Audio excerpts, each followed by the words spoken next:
First order of business is approval of minutes from our June 11th meeting. Does anybody have any corrections or changes, or anybody knows? Make a motion that minutes be accepted? I'll second. All in favor? Aye. Takes care of that one. Okay, the 2830 Hudson River Lane she called up this morning. She wants to push it off to our September 10th meeting. So she'll be, reschedule, Monday, September 10th. So we're going to reschedule her for Monday, September 10th. Is anybody here for that? No, there's only one man here, so there's nobody else for her. Okay.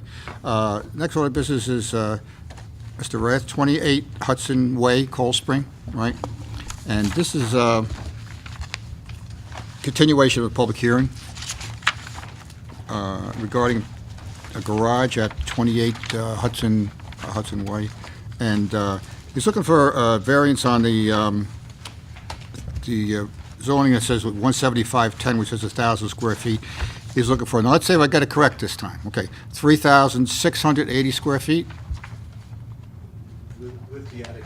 Well, yeah, well, that's with the attic. There's first floor and second floor. The first floor is 2,200 square feet, and the second floor is 1,480 square feet. That's what your plans say. So you're looking for 3,680 square feet total. Okay. I know we had asked for a survey, and you had called me and said that Glenn Watson would be able to put in where the garage was going to go, the proposed garage, on the old survey, because he wouldn't be able to get a survey by this meeting. And I said that was okay, because in speaking with Greg, one of the code enforcement, he says he requires a as-built survey anyway. So in order to get a CO, when you get down to bid CO, he's going to require an as-built survey. So I can see where the proposed garage is going. You really don't need there's no side yard variances, there's no front yard variances. The only thing you're looking for is the exception of the 1,000 square foot. Anybody here want to speak on it? Okay, nobody here?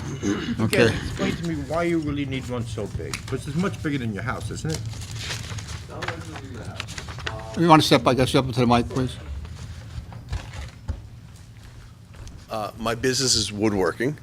I like to do a lot of woodworking, so a large portion will be for machinery, table saws and band saws, etc.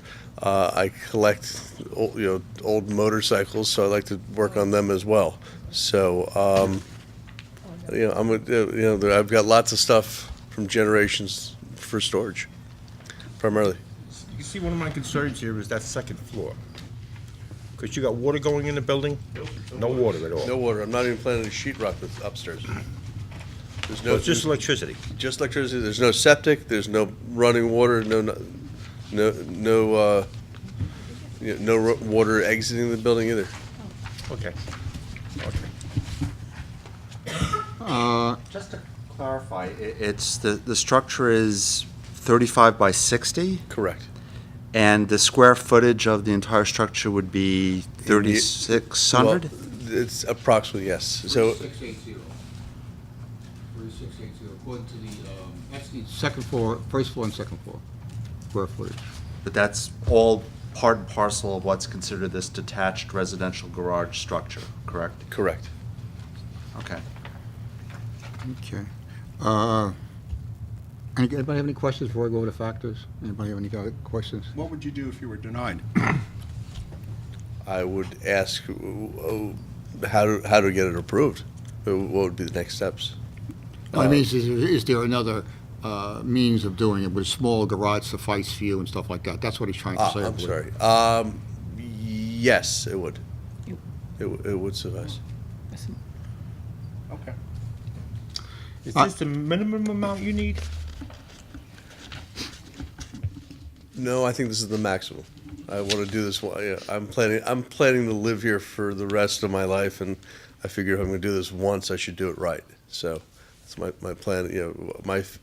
I have family in the town of Cold Spring back to 1903, and I'm planning to enjoy my time here. Okay.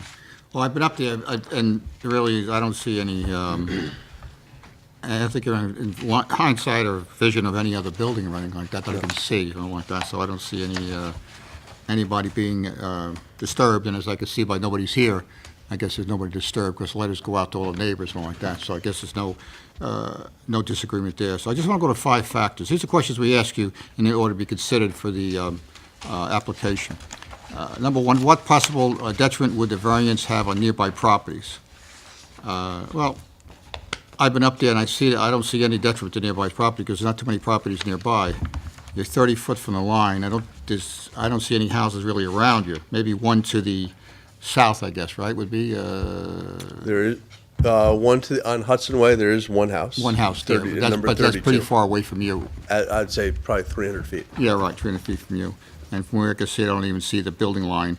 How many acres do you have there? 8.5. 8.5 acres, okay. 1B, what impacts would the variance have on the character of the neighborhood? Well, seeing there's only really 2 houses up there, I don't see any impact on the neighborhood, because it's not really a congested area. It's kind of, is that a private road? It is a private road. It is a private road, There's 4 lots on it. okay. Number 2, if you didn't get the variance, how else could you build or what you want to accomplish your goal? Well, that's the variance is that right now is 1,000 square feet. And I guess you say, like you said, we're doing woodworking and motorcycles and whatnot like that. You're looking for a lifetime building, so you're looking to put enough, I guess the storage, upstairs is for storage. Well, I look at it because it has beams, you can't really get to the whole upstairs. No way it could be made living space. It's more of a storage thing. Is that what- It's is an that what- attic. I mean, it's based on the design, really, for the design is the pitch. I mean, if I'd known I had to get zoning for that, I would have thought about a different roof line. Yeah. Because Well, we go by the whole square footage, you know what I'm trying to say, so, you know. I wasn't aware of that. Okay. What code requirement are you seeking to vary? That's Town Code 17510, which limits the size of a garage associated with a single-family residence to 1,000 square feet. Okay, I think this was, the 3rd garage we've had in the last 2 months, or 4th, 3rd garage to make it bigger. Everybody wants big garages. We got more toys. I guess so. What impact or effect will the variance have on the current physical and environmental conditions of the area? Now, you're just having a removal of 5 or 6 trees. Well, it's pretty heavily wooded, and seeing it, to me anyway, and looking at the area and looking at the location, there's really not going to bother anybody. There's only one of the house up there, which is a good distance away from you, so I don't see any issues there. Unless anybody has any problems, speak up. Is the variance requested as a result of self-created hardship? Now, that's a tricky question, because yes, it is a self-created hardship, because you could just, without going for variance, you could do 1,000 square foot garage, okay? So you created it yourself because you want something bigger for future use and everything else like that, so. But that's not a question that knocks you out of the box, is what I'm trying to say. That just happens to be in there. Like I say, looking at the area, looking at the house, anything like that, I don't have any problems with it. Does anybody have any other questions they want to ask to this? Anything? No, nothing more. Okay. At this time, make a motion that the public hearing be closed. I make the motion. Make the motion. All in favor? Aye. Okay, just I'm going to get a motion on the application. Make a motion. making a motion? Yeah, I make a motion to. vote on the application? Vote on the application. I'll second. All in favor? Aye. Okay. The application? I vote no. Vote no? I'll vote yes. Vote yes? I vote yes. You vote yes? I vote yes. Yes, and I vote yes. It was 4-1, so the application is approved. Now, what happens is the attorney makes up a resolution, okay? He emails it, he sends it to his secretary, she calls me, and I go in and sign it. But that'll be at least 30 days, Okay. okay? Right? That's fine. Okay? So 30 days, and then the secretary will call you when it's ready, when it's signed, and then you can go get your building permit. Okay. Excellent. Okay? Thank you very much. You're all set, thank you. Have a good evening. Thank you for your help. More than welcome. Seeing that the other gentleman canceled September, and seeing that we have August off, can I get a motion to I'll second, and I'll see you in September. make the motion to? All in favor? Aye. Aye, the meeting's going over. Is it, we're done.